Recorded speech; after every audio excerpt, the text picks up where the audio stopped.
ভারতের হৃদরোগ বিশেষজ্ঞ দেবী শেঠির পরামর্শে ওবায়দুল কাদেরকে নেওয়া হলো সিঙ্গাপুর। শারীরিক অবস্থা স্থিতিশীল হলেও শঙ্কামুক্ত নন। আগের মেডিকেল বোর্ড ও জেল কোড অনুযায়ী চলবে বেগম জিয়ার চিকিৎসা, আদেশ হাইকোর্টের। সুযোগ নেই ব্যক্তিগত চিকিৎসক রাখার। মদিনায় সড়ক দুর্ঘটনায় 2 বাংলাদেশি নিহত, তাদের বাড়ি নরসিংদীর সদর উপজেলায়। সময় সংবাদে খবর প্রচারের পর নদীর জায়গা নদীকে ফিরিয়ে দেওয়ার উদ্যোগ। বুড়িগঙ্গা প্রশস্ত করায় বরাদ্দের সিদ্ধান্ত, আজ থেকে ফের শুরু উচ্ছেদ অভিযান। এবং নির্দিষ্ট তাপমাত্রায় রাখা হচ্ছে না ওষুধ, হারাচ্ছে কার্যকারিতা।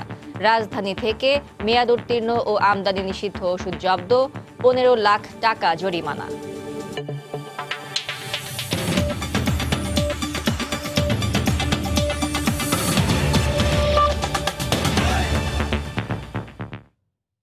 এই ছিলেন শিরোনাম। বাংলার সময় সঙ্গে আছি আমি ফারজানা মুমু।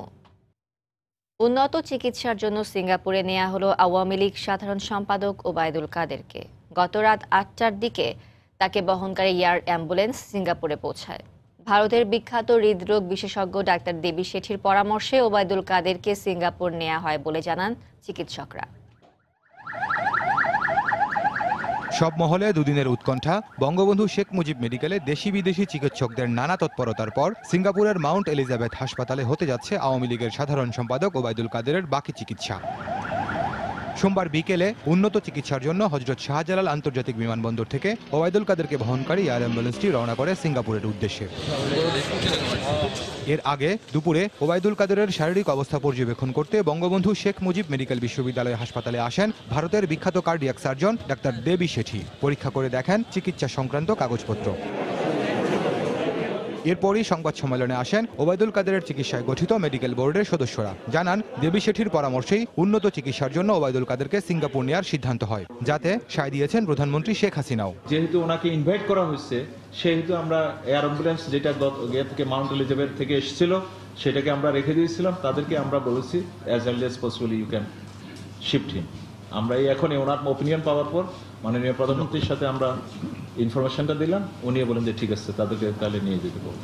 ব্রিফিংয়ে চিকিৎসকরা জানান, ধীরে ধীরে শারীরিক অবস্থা উন্নতির দিকে থাকলেও এখনও শঙ্কামুক্ত নন ওবায়দুল কাদের। ব্লাডের রক্তের পিএইচ এগুলো বেশ উঠানামা করছিল, এখন সেগুলো সবগুলোই মোটামুটি নর্মাল রেঞ্জের মধ্যে চলে আসছে এবং উনি বেশ নড়াচড়াও করছেন এবং ভেন্টিলেটর খুলে দেওয়ার জন্য খুব ইঙ্গিত দেখাচ্ছেন। এতে বোঝা যাচ্ছে লক্ষণ যে উনি ভালো আছেন। তবে আমরা ঘুমের ওষুধ দিয়ে এই কষ্টটা থেকে ওনাকে লাঘব দিচ্ছি।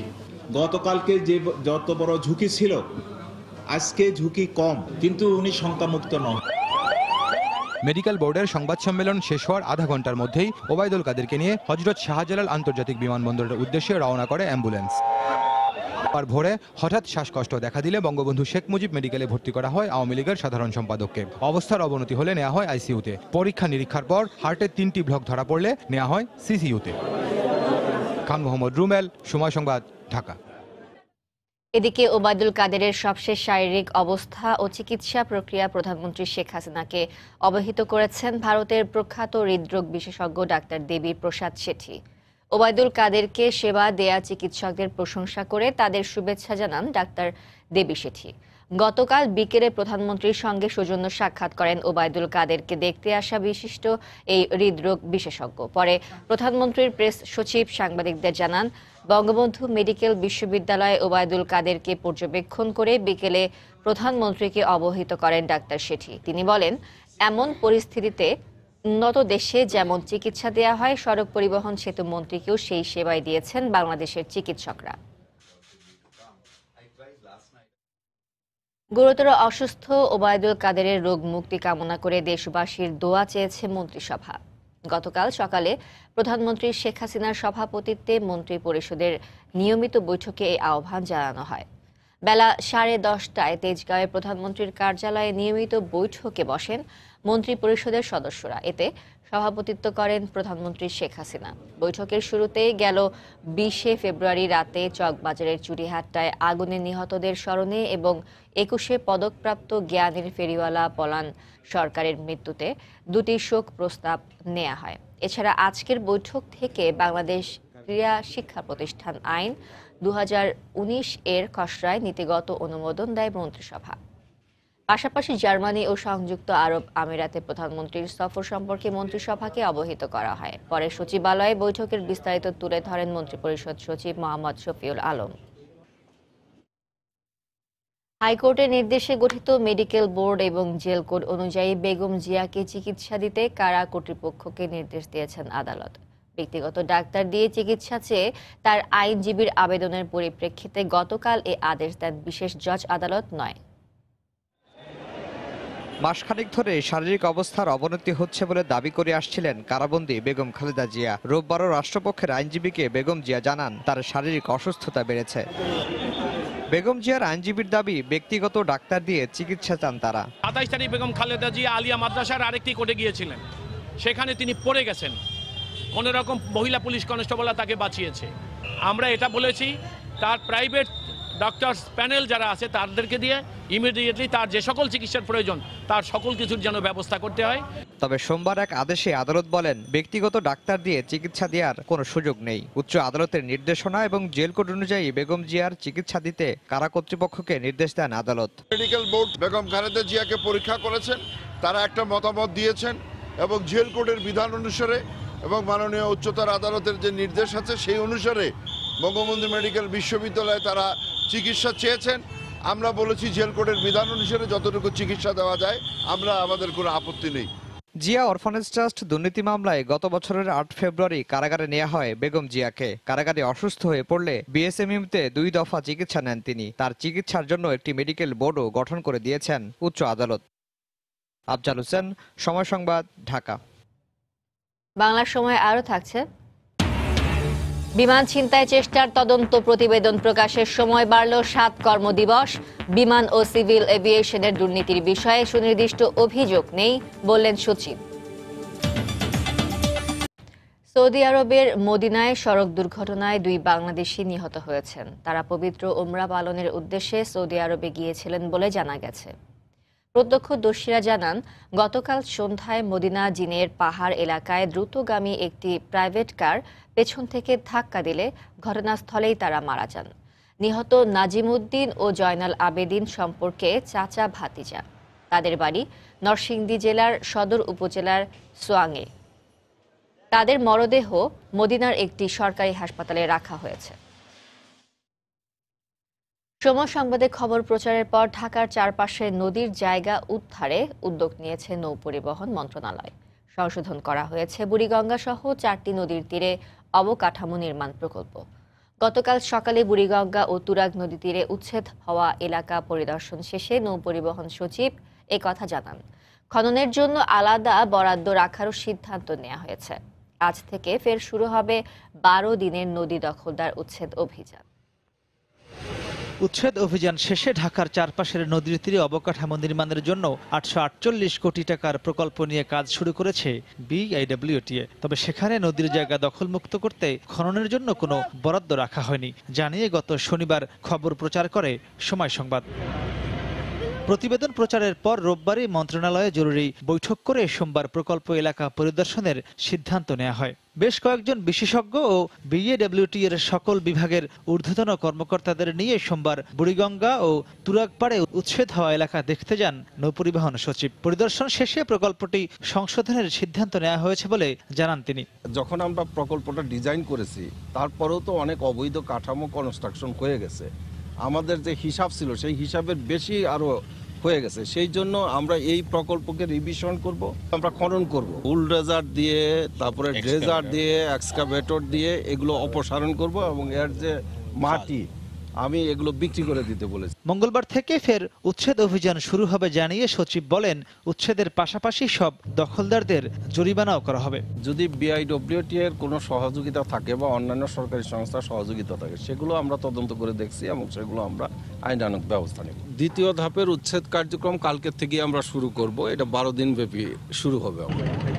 প্রথম দফা উচ্ছেদ অভিযানে 1721টি অবৈধ স্থাপনা উচ্ছেদ করেছে বিআইডব্লিউটিএ। মাহমুদ রাকিব, সময় সংবাদ, ঢাকা। জীবন রক্ষাকারী ওষুধ রক্ষায় মানা হচ্ছে না সঠিক নিয়ম। তাপমাত্রা নিয়ন্ত্রণ না করায় কার্যকারিতা হারাচ্ছে ওষুধ ও সার্জারির প্রয়োজনীয় উপকরণ। গতকাল ঢাকা মেডিকেল কলেজ হাসপাতালের সামনে অভিযান চালিয়ে র্যাবের ভ্রাম্যমাণ আদালত এরকম অনেক ওষুধ জব্দ করে। ছিল মেয়াদ উত্তীর্ণ ও বিদেশ থেকে আমদানি নিষিদ্ধ ওষুধ। অভিযানে 7টি ফার্মেসিকে 15 লাখ টাকা জরিমানা করা হয়েছে। যে ওষুধ জীবন রক্ষা করতে পারে সেই একই ওষুধ নকল, মেয়াদোত্তীর্ণ কিংবা নির্দিষ্ট তাপমাত্রায় সংরক্ষণ না করলে কার্যকারিতা হারিয়ে জীবনহানিও ঘটাতে পারে। অথচ দেশের সবচেয়ে বড় হাসপাতাল ঢাকা মেডিকেল কলেজ হাসপাতালের সামনের দোকানগুলোতে র্যাবের অভিযানে বিপুল পরিমাণ মেয়াদোত্তীর্ণ ওষুধ জব্দ করা হয়। সেই সঙ্গে এই অভিযানে র্যাব বেশিরভাগ দোকান থেকে নির্দিষ্ট তাপমাত্রার বদলে সাধারণ তাপমাত্রায় রাখা বিপুল পরিমাণ ওষুধ জব্দ করে। এ সময় নিজেদের ভুলের কথা স্বীকার করেন ওষুধ বিক্রেতারা। আমাদের দেখছে যে কোনো ডেট এক্সপায়ার আছে কিনা, কোনো অবৈধ মাল আছে কিনা, এগুলো দেখছে আছে কিনা।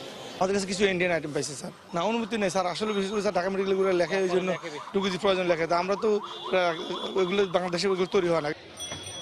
ভ্রাম্যমাণ আদালত ও ওষুধ প্রশাসন অধিদপ্তর আগামী 1 মাসের মধ্যে ঢাকা মেডিকেল কলেজের সামনে সব ওষুধের দোকানকে শীতাতপ নিয়ন্ত্রণ ব্যবস্থা চালুর নির্দেশ দেন। যে তাপমাত্রা রাখার কথা সে তাপমাত্রা রাখা হয়নি, এবং যে ওষুধগুলি 2 থেকে 8 ডিগ্রি সেলসিয়াস রাখার কথা সেগুলি বাইরে রাখা হয়েছে, আর যেগুলি বাইরে রাখার কথা 15 থেকে 25 ডিগ্রি সেলসিয়াস সেগুলোকে ফ্রিজিং করা হয়েছে, মানে মাইনাস টেম্পারেচার রেখে দেওয়া হয়েছে। এই দোকানগুলোতে কোনোটাতে কিন্তু কোনো ধরনের এয়ার কন্ডিশনের কোনো ব্যবস্থা নেই। সুতরাং আমরা এদেরকে বলে দিচ্ছি যে আগামী 1 মাসের মধ্যে অবশ্যই প্রত্যেকটা দোকানে এয়ার কন্ডিশনের ব্যবস্থা করতে হবে, কারণ ওষুধ 25 ডিগ্রি সেলসিয়াসের উপরে গেলেই তার কার্যকারিতা নষ্ট হয়ে যাচ্ছে। র্যাব জানায়, জীবন রক্ষাকারী ওষুধের বদলে নকল, ভেজাল ও মেয়াদোত্তীর্ণ এই সব ওষুধের বিরুদ্ধে র্যাবের ভ্রাম্যমাণ আদালতের অভিযান চলমান থাকবে। শফিক মোহাম্মদ, সময় সংবাদ, ঢাকা। নির্বাচন কমিশনের কর্মকর্তাদের মধ্যে দৃঢ়তা নেই বলে উল্লেখ করেছেন প্রধান নির্বাচন কমিশনার KM নুরুল হুদা। তিনি বলেন, কর্মকর্তারা সুষ্ঠু নির্বাচনের কথা বললেও কোনো কোনো ক্ষেত্রে তার ব্যত্যয় ঘটেছে। গতকাল সকালে রাজধানীর আগারগাঁওয়ে নির্বাচন প্রশিক্ষণ ইনস্টিটিউটে দিনব্যাপী প্রশিক্ষণ কর্মশালার উদ্বোধনী অনুষ্ঠানে তিনি একথা বলেন। সেরকম অবস্থানে সেরকম সেই দৃঢ়তা নিয়ে এখন পর্যন্ত সকলে প্রস্তুত হতে পারেননি। শুধু বলছে স্যার আমরা সুষ্ঠু নির্বাচন করব, ভালো নির্বাচন করব, কিন্তু কোথাও কোথাও দেখা গেছে কোনো কোনো ক্ষেত্রে যেরকম তারা বলেছে সেরকম নির্বাচন হয়নি। জমে উঠেছে ডাকসু ও হল সংসদ নির্বাচনের প্রচারণা। নানা প্রতিশ্রুতি নিয়ে শিক্ষার্থীদের কাছে ভোট চাচ্ছেন প্রার্থীরা। এদিকে ডাকসু নির্বাচন সফল করতে ছাত্র, ছাত্রী ও সংশ্লিষ্ট সবার সহযোগিতা চেয়েছেন উপাচার্য। নবাব নওয়াব আলী চৌধুরী সিনেট ভবনে ডাকসু নির্বাচনের প্রস্তুতি নিয়ে শিক্ষার্থীদের উদ্দেশ্যে বক্তব্য রাখেন উপাচার্য। এ সময় ডাকসু নির্বাচনের প্রার্থী, হল প্রাধ্যক্ষ ও রিটার্নিং কর্মকর্তারা উপস্থিত ছিলেন। উপাচার্য জানান, নির্বাচন সফল করতে বিশ্ববিদ্যালয় বদ্ধপরিকর। ক্যাম্পাসে বিদ্যমান শান্তিপূর্ণ সুশৃঙ্খল পরিবেশ যাতে কোনো ক্রমেই বিঘ্নিত না হয় সে বিষয়ে বিশ্ববিদ্যালয় প্রশাসন, বিশেষ করে প্রক্টোরিয়াল টিম সতর্ক থাকবে। বিশেষ সহায়তা প্রদানের জন্য আইন শৃঙ্খলা রক্ষাকারী বাহিনীকে অনুরোধ জানানো হয়েছে।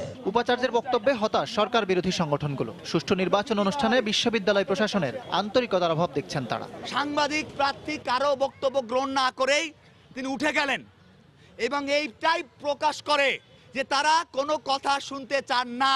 বিশ্ববিদ্যালয় প্রশাসন যে ধরনের বিমাতাসুলভ আচরণ করছে, এটার আমরা তীব্র নিন্দা জানাই। প্রার্থী যারা আছে তাদের কাছ থেকে কিছু শুনুক তারা, কিন্তু সেই জায়গাতে তারা আসলে আমাদের কথাগুলো শুনেনি।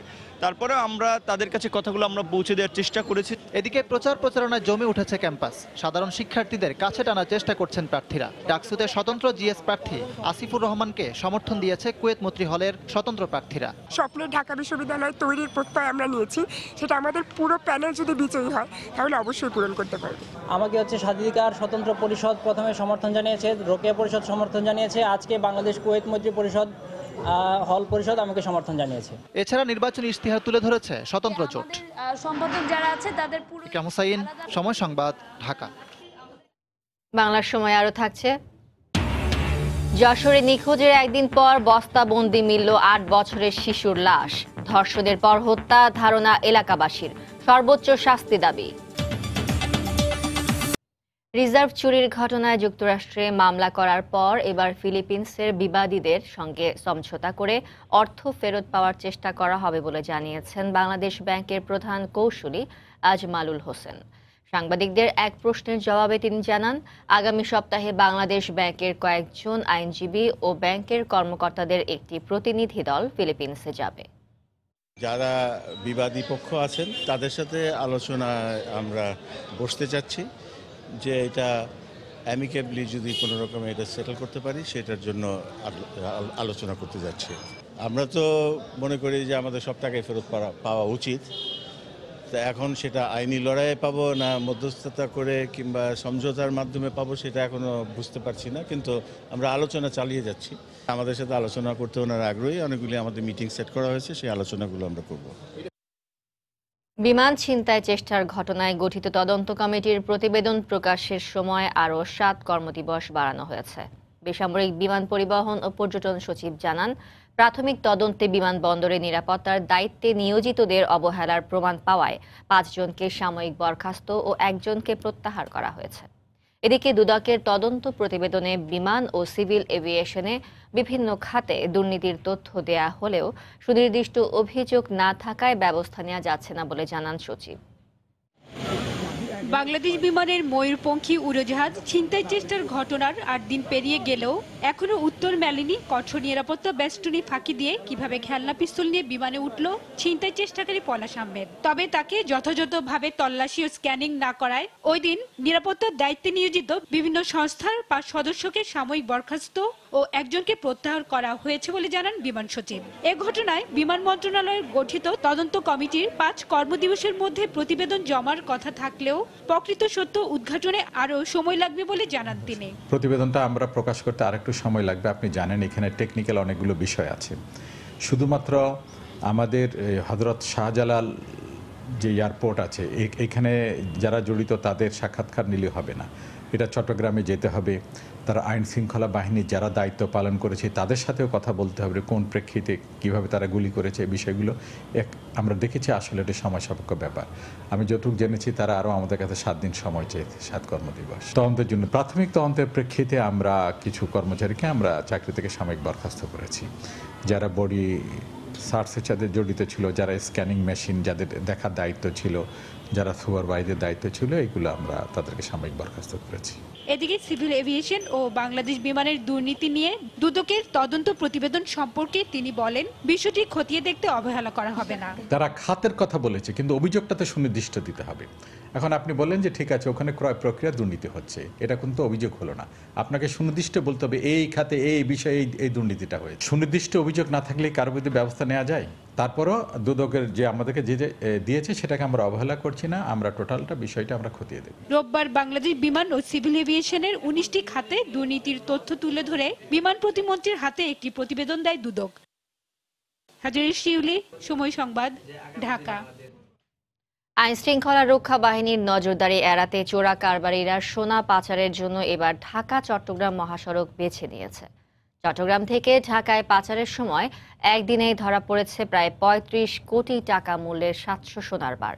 এ ঘটনায় 4 জন বহনকারীকে আটক করা হলেও ধরাছোঁয়ার বাইরে রয়ে গেছে মূল হোতারা। বিস্তারিত জানাচ্ছেন কমল দে। সড়কপথে স্বর্ণ চোরাচালান হচ্ছে এমন গোয়েন্দা তথ্যের ভিত্তিতে রোববার ঢাকা চট্টগ্রাম মহাসড়কের চট্টগ্রামের মিরেশ্বরায় সোনা পাহাড় এলাকায় চেকপোস্ট বসায় পুলিশ। সন্দেহ হয় একটি প্রাইভেট কার আটকের পর তল্লাশি চালানো হয়। এই সময় প্রাইভেট কারের বিভিন্ন অংশে পাওয়া যায় 60টি প্যাকেট। এসব প্যাকেট খুলে জব্দ করা হয় 600টি স্বর্ণের বার, যার বাজার মূল্য প্রায় 30 কোটি টাকা।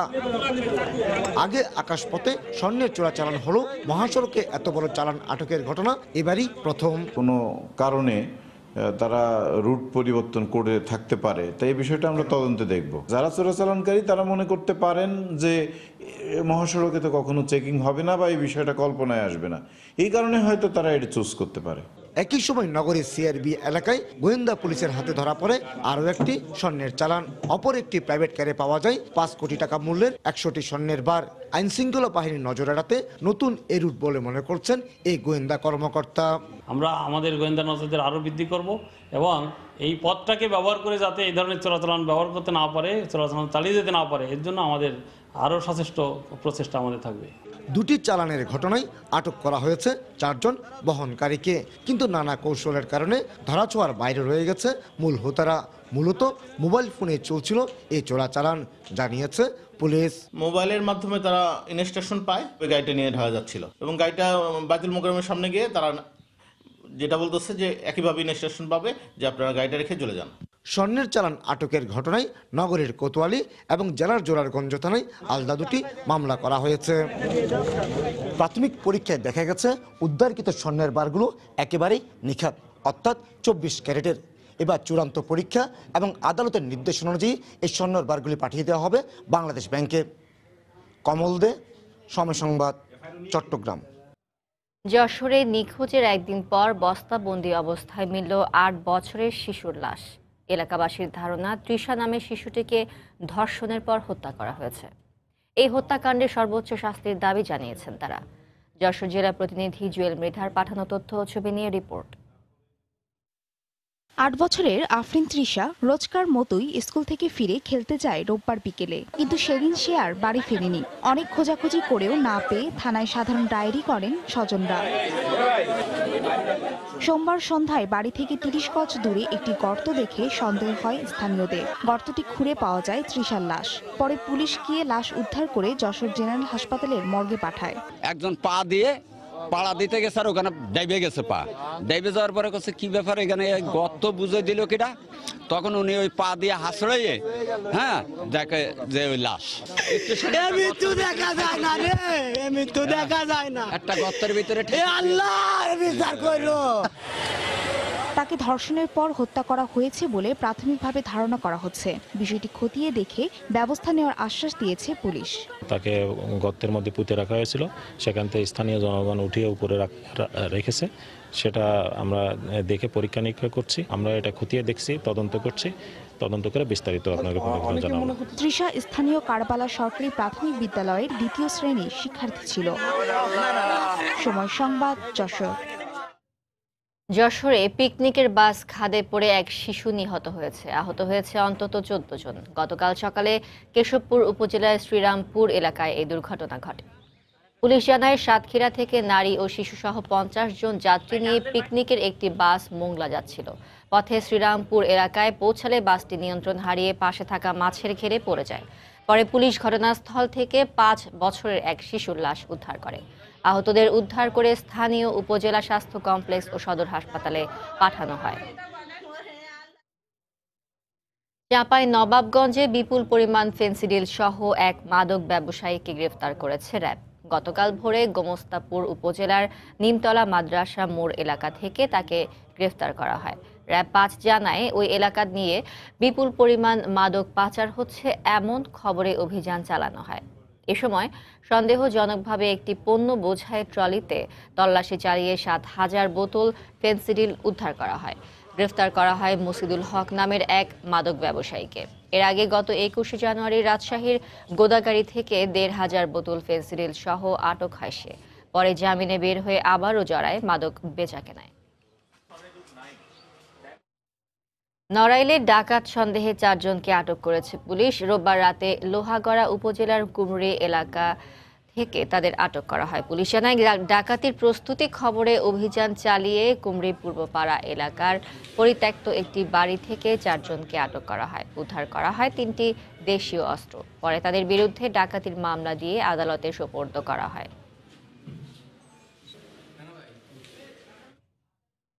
বাগেরহাটে নিখোঁজ ইউনিয়ন যুবলীগ নেতা শেখ সোহেলের সন্ধানের দাবিতে মানববন্ধন করেছে এলাকাবাসী।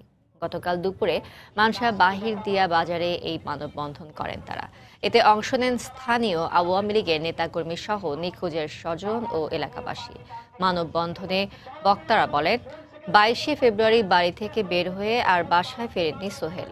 দ্রুত তার সন্ধান পেতে আইনশৃঙ্খলা রক্ষাকারী বাহিনীর সদস্যদের সহায়তা দাবি করেছেন তারা। নড়াইলে সরকারি জমিতে অভিযান চালিয়ে শতাধিক অবৈধ স্থাপনা উচ্ছেদ করেছে সড়ক ও জনপথ বিভাগ। গতকাল সকালে শহরের আলাদাতপুর এলাকা থেকে নতুন বাস টার্মিনাল পর্যন্ত 3 কিলোমিটার রাস্তায় এই অভিযান চালানো হয়। নির্বাহী ম্যাজিস্ট্রেটের নেতৃত্ব অভিযানে বেশ কিছু বেশ কিছু পাকা ও আধা পাকা দালান গুড়িয়ে দেওয়া হয়। ব্যবসায়ীদের অভিযোগ, বিনা নোটিশে তাদের স্থাপনা উচ্ছেদ করা হচ্ছে। তবে নির্বাহী ম্যাজিস্ট্রেট জানান, আগেই অবৈধ স্থাপনা সরিয়ে নিতে ব্যবসায়ীদের নোটিশ দেওয়া হয়। এই কার্যক্রম অব্যাহত থাকবে বলেও জানান তিনি।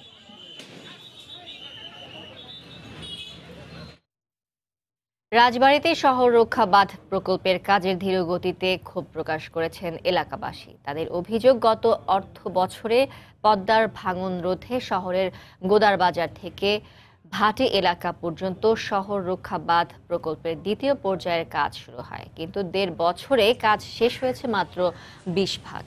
এতে নির্ধারিত সময়ে প্রকল্পের কাজ শেষ হওয়া নিয়ে এলাকাবাসীর মাঝে সংশয় দেখা দিয়েছে। ধীরগতির কাজের জন্য ভাঙন আতঙ্কে দিন কাটছে তাদের। অবশ্য নির্দিষ্ট সময়ে কাজ শেষ করার আশ্বাস দেন প্রশাসনের কর্মকর্তারা। ২০২০ সালের ৩১ জুন প্রকল্পের কাজ শেষ হওয়ার কথা রয়েছে। বড় মেশিনগুলি, সেই মেশিনগুলি না দিয়ে দিচ্ছিল মেশিন আমাকে, ঠিক আছে? ছোট মেশিন থেকে আমাকে বলবেন, আমরা আগে পারতেছি না।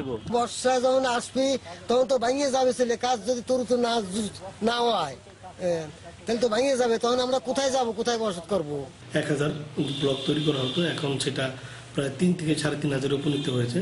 তো আমরা আশা করতেছি এই অগ্রগতিটা যদি আমরা অব্যাহত রাখতে পারি এবং আর একটু বৃদ্ধি করতে পারি, তাহলে আমরা নির্ধারিত সময়ের মধ্যে কাজটি সমাপ্ত করতে পারবো। সিনিয়র সাংবাদিক ও পিআইবির সদ্য প্রয়াত মহাপরিচালক শাহ আলমগীর স্মরণে শোকসভা করেছে বাংলাদেশ ফেডারেল সাংবাদিক ইউনিয়ন ও ঢাকা সাংবাদিক ইউনিয়ন। গতকাল বিকেলে জাতীয় প্রেস ক্লাবে তার স্মরণ সভায় বক্তারা বলেন, শাহ আলমগীর শুধু ভালো সংবাদকর্মী ছিলেন না, তিনি একজন দক্ষ প্রশাসকও ছিলেন। অনুষ্ঠানে প্রধান অতিথির বক্তব্যে তথ্যমন্ত্রী হাসান মাহমুদ বলেন, শাহ আলমগীর তার কর্মজীবনে সততার দৃষ্টান্ত স্থাপন করে গেছেন। সভা শেষে তিনি সাংবাদিকদের বলেন, আওয়ামী লীগ সাধারণ সম্পাদক ওবায়দুল কাদেরকে হাসপাতালে দেখতে গিয়ে সহমর্মিতার পরিচয় দিয়েছেন বিএনপি মহাসচিব। সাধারণ সম্পাদক জনাব ওবায়দুল কাদের এমপি গুরুতর অসুস্থ, তার জীবন সংকটাপন্ন। তিনি যাতে দ্রুত আরোগ্য লাভ করে আবার কাজে ফিরে আসতে পারেন, সেজন্য দেশবাসীর কাছে দোয়া চাই। মির্জা ফখরুল ইসলাম আলমগীর, মওদুদ আহমেদ সহ বেশ কয়েকজন বিএনপির ঊর্ধ্বতন নেতা আমাদের দলের সাধারণ সম্পাদককে, অসুস্থ সাধারণ সম্পাদককে দেখতে গিয়েছিলেন। তাদের এই সৌজন্যতা, সহমর্মিতার জন্য তাদেরকে ধন্যবাদ জানাই। ডিজিটাল নিরাপত্তা আইনে মামলা দিয়ে সাংবাদিক নির্যাতনের অভিযোগ তুলে তার প্রতিবাদে মেহেরপুরে মানববন্ধন হয়েছে। গতকাল দুপুরে জেলা শিল্পকলা একাডেমির সামনে এই মানববন্ধন অনুষ্ঠিত হয়। এতে ব্যানার নিয়ে বিভিন্ন প্রিন্ট ও ইলেকট্রনিক মিডিয়ার কর্মরত সাংবাদিকরা অংশ নেন। এ সময় ডিজিটাল নিরাপত্তা আইনে সাংবাদিকদের গ্রেফতার ও হয়রানি বন্ধের দাবি জানান বক্তারা। জনগণকে তাৎক্ষণিক সেবা দেওয়ার লক্ষ্যে কুড়িগ্রামে সেবা কানুন নামের ই-সেবা ও ব্র্যান্ডিং কর্নার চালু হয়েছে।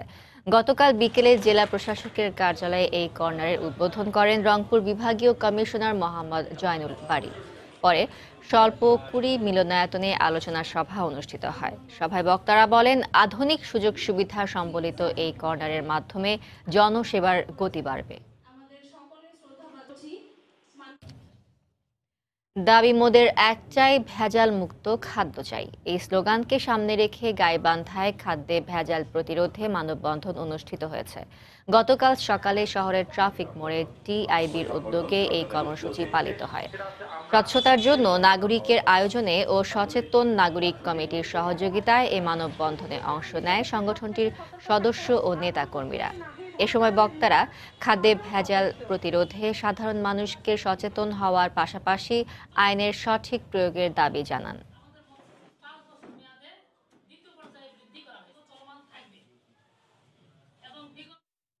জয়পুরহাটে শুরু হয়েছে ঐতিহ্যবাহী শিব চতুর্দশী মেলা।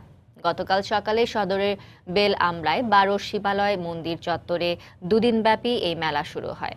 মেলায় ভারত, নেপাল সহ বিভিন্ন দেশ থেকে অংশ নিয়েছে কয়েক হাজার ভক্ত অনুরাগী।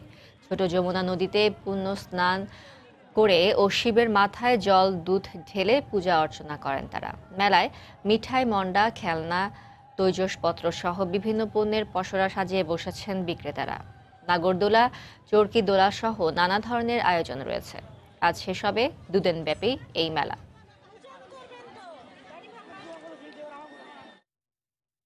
বাংলার সময়ের শীর্ষ সংবাদ জানিয়ে দিচ্ছি আর একবার। ভারতের হৃদরোগ বিশেষজ্ঞ দেবী শেঠির পরামর্শে ওবায়দুল কাদেরকে নেওয়া হলো সিঙ্গাপুর। শারীরিক অবস্থায় স্থিতিশীল হলেও শঙ্কামুক্ত নন। আগের মেডিকেল বোর্ড ও জেল কোড অনুযায়ী চলবে বেগম জিয়ার চিকিৎসা, আদেশ হাইকোর্টের। সুযোগ নেই ব্যক্তিগত চিকিৎসক রাখার। মদিনায় সড়ক দুর্ঘটনায় 2 বাংলাদেশি নিহত, তাদের বাড়ি নরসিংদীর সদর উপজেলায়।